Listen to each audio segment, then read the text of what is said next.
Magandang araw po sa inyong lahat. Turuan ko na po agad kayo matuto mag-English. Dito na po agad tayo sa ating halimbawa.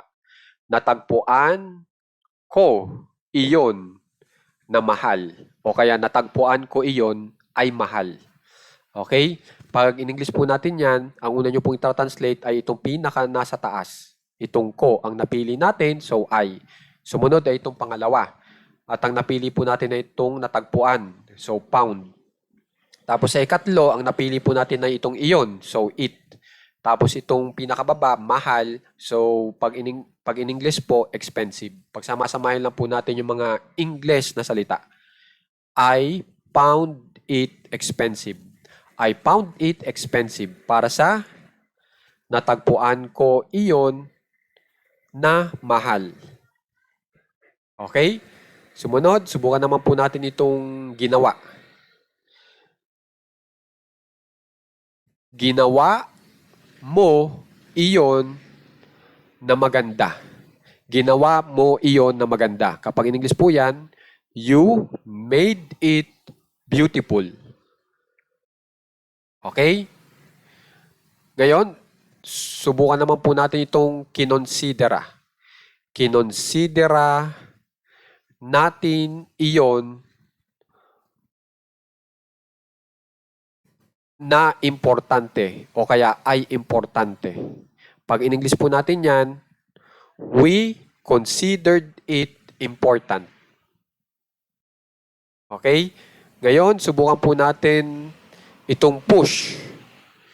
Itinulak nila ako ng malakas.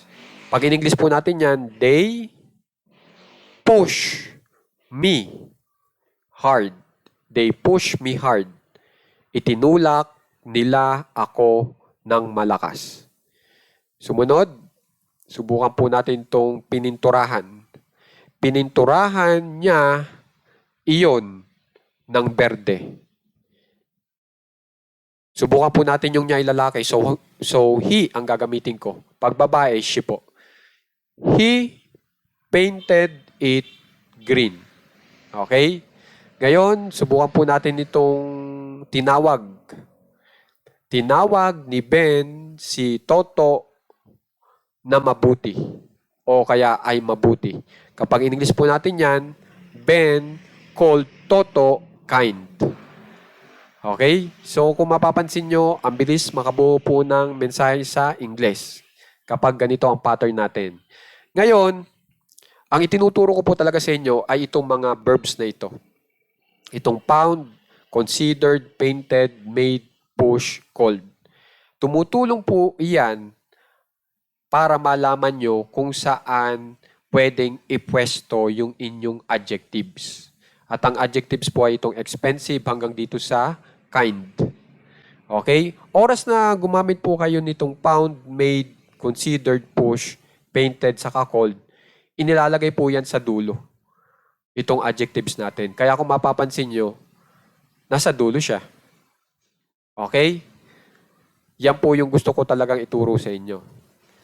Ngayon po, ang malaking tanong, paano malalaman na itong adjective na ito ay pang pound, o pang made, pang push, pang considered. Iginawa ko na po kayo. At ito po yon na dapat yung tandaan. At para may practice nyo na rin po. Ito. Yung push po, pwede nga gamitin nyo ay itong malakas, hard. May puwersa, forceful, agresibo, aggressive, mahinahon, gentle, mahina, soft. Okay? So, yan po yung mga bagay na adjectives para sa push.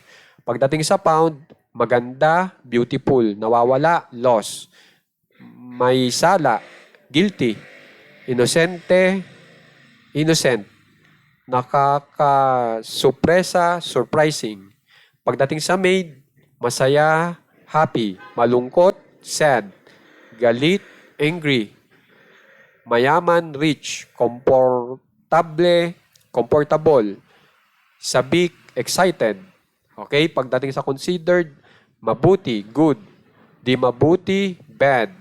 Perfecto, perfect. Angkop, suitable. Di angkop, unsuitable. Pagdating sa cold, maaaring gamitin nyo ay magiting bilang brave, matalino bilang smart, maganda bilang beautiful, matapat bilang honest, malambing bilang sweet. Ito pong mga adjectives na ito ay panlarawan po sa ating pinag-uusapan. At ang pinag-uusapan po natin na itong nasa taas. Okay?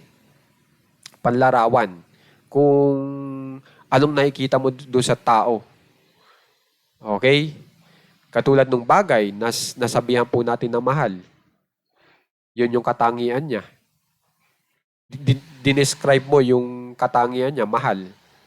Okay? Yan po yung adjectives, yung katangian ng tao. Okay?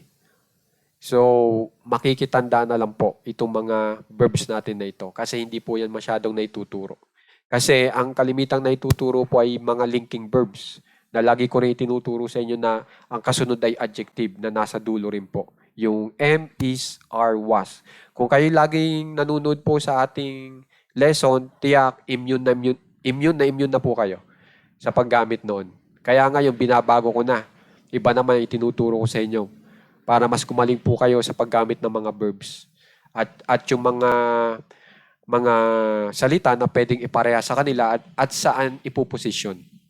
Okay? Ngayon, ito pong nasa taas yan po yung ating pinag-uusapan of subject. Tapos, itong pangalawa, yan yung mga verbs natin. Okay? Na ginawa nitong ating subject. Ang gumawa ng nakatagpo ay itong ko, o kaya mo, natin, namin, yun po ang ibig ko sabihin. O yung gumawa po ay itong ko, mo, natin, nila, niya, yan po ang gumawa nitong verb. Okay? Tapos, ang naapektuhan po ay itong tinatawag na object pronouns o object noun. Yung object noun po ay itong si Toto lamang. Pag noun po kasi ibig sabihin pangalan. Ito namang Rito, ako, akin, hindi naman po pangalan yan. So, ang tawag po dyan ay pronouns. Object pronouns. Saka object noun na si Toto. Pag dito sa taas, subject pronouns. Saka subject noun. Ang subject noun, pangalan naman na Ben. Okay? So, makikitandaan din po yung mga yan. So, itong nasa baba, adjectives. So, yan yung tamang pagkasunod-sunod nila. Okay? So, sana po makikipractice. Okay? Ang paggamit itong found, made, considered, push, painted, called. Kasi yan po ay magagamit nyo rin po. Lalong-lalo na po doon sa mga nag-e-exam. Ito po ay talagang ginagamit po na panlito. Okay? So, tandaan nyo na, pwede pong adjective ang i-partner nyo sa mga verbs na ito. Okay? So, maraming salamat po sa mga talagang nakasuporta po dito po sa page natin, ang mga subscribers po natin. Kaya po ako ay talagang nagtsatsaga na maglagay ng mga videos kasi gawa nga po nila para nakakahiya naman po pag hindi po ako gumawa, di ba? So, maraming salamat po talaga sa tulong. At saka doon sa mga nag-share, maraming salamat po, mga nagla-like para makita rin po ng iba yung ating lesson. Maraming salamat po.